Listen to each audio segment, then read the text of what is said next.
J'ai choisi de monter Coriolan pour clôturer une espèce de triptyque sur le théâtre politique qui avait été initié avec la mort de Danton, qu'on avait joué ici au Théâtre de la Bastille. Un autre texte de Leonardo Sciascia qui s'appelle Monsieur le député, et Coriolan vient un peu clôturer ce cycle. Et c'est une pièce éminemment politique dont je pense est inspiré Buchter pour monter la mort de Danton.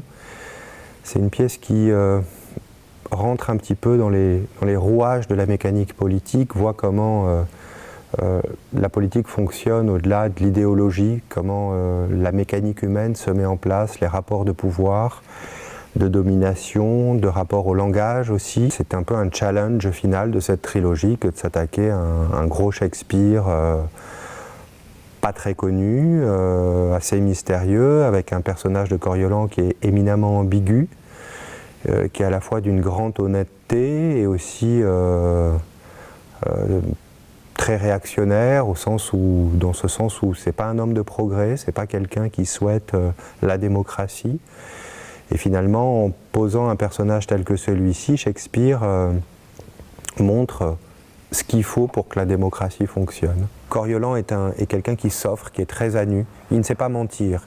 Il ne connaît pas le langage politique, une espèce de langue de bois, cette capacité à ne jamais dire les choses ou à être dans un entre-deux pour pas qu'on l'accuse de dire une chose plutôt qu'une autre. Donc c'est très direct. C'est en cela que, pour moi, il y a peut-être une transposition frontale dans la manière de raconter et d'être comme ça très offert aux gens. Il n'y a pas d'endroit pour se cacher sur le plateau.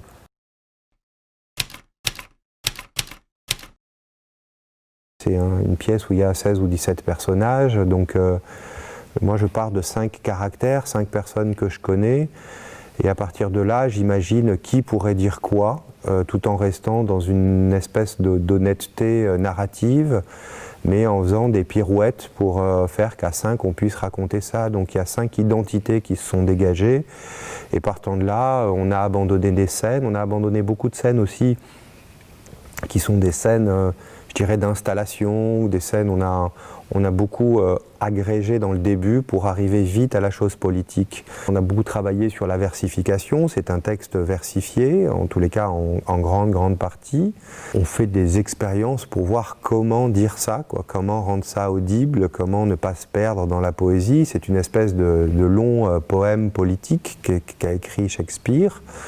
Et à la fois il faut être très concret, à la fois trouver cette espèce de résonance que peuvent avoir les vers shakespeariens.